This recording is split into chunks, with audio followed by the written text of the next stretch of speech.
Good morning, folks. It's Andy Stautz with Stautz Law. I'm back today with another talk about an Indiana estate planning and probate topic. Today, we're talking about transfer on death deeds of partial interests, by which I mean also joint tenancies. So, I've talked before about Indiana transfer on death deeds. You should go look at that video if you haven't seen it yet. Basically, a transfer on death deed is an instrument, a deed that you record on top of your existing house deed or property deed, and it adds an automatic beneficiary to your deed. That way, on your passing, there's a non-probate transfer, which means it's automatic. It happens right away. You don't need to go to probate court. Automatic non-probate transfer of the property from you to whoever you named. But it doesn't create any, present ownership in your beneficiary, right? So they can't do anything about it. You just put the name on there. Okay, so that fundamental instrument is great. The most common scenario is definitely people who own their house and are giving it to either their kids or a family member. And usually people own their real estate fee simple outright. They own it, it's theirs. Sometimes though, you see properties, especially family properties that have been passed down, or business properties that were acquired as part of a group of investors, where you've got a partial interest, some sort of joint tenancy. And again, I've got a separate, more extensive discussion of how joint tenancies work. But if you've got a 1/4 share in a property, or you've got a joint tenancy with someone else, can you still use a transfer on death deed? The answer is yes. Yes, you can.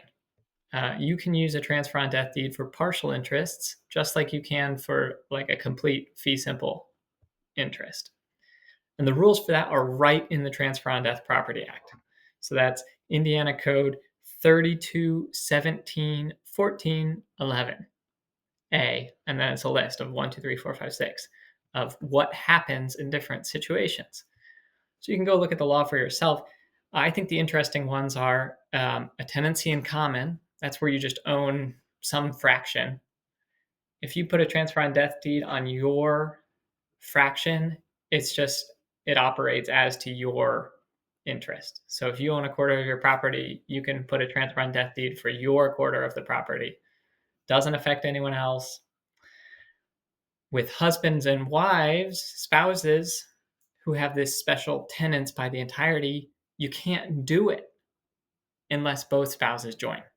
So you can't just decide one day to add a beneficiary designation for like you, the husband's beneficiaries or whatever. Both spouses have to agree.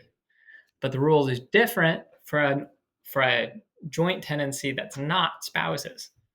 So for a joint tenancy, which often includes this right of survivorship, pretty cool if you're the survivor, I suppose, recording a transfer on death deed breaks the joint tenancy and turns it into a tenancy in common. So you lose the right of survivorship. That's quite a little trick in the law there. It's never come up for me yet, but I'm young. Maybe it will someday. So be careful and look at it.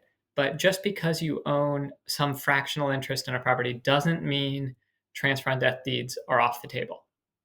And that's good because they're a really flexible planning tool. I've talked elsewhere about like how and when you might want to use them. But the type of tenancy you have doesn't necessarily stand in your way. So if you want to talk about this or any other Indiana estate planning and probate topic, give me a call or email. You're on my website. You've got my contact information, and I serve, central Indiana and especially points south. So Indianapolis, Marion County, Greenwood, Johnson County, Montgomery County, all of that, Shelbyville.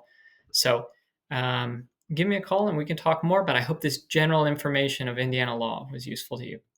Bye now.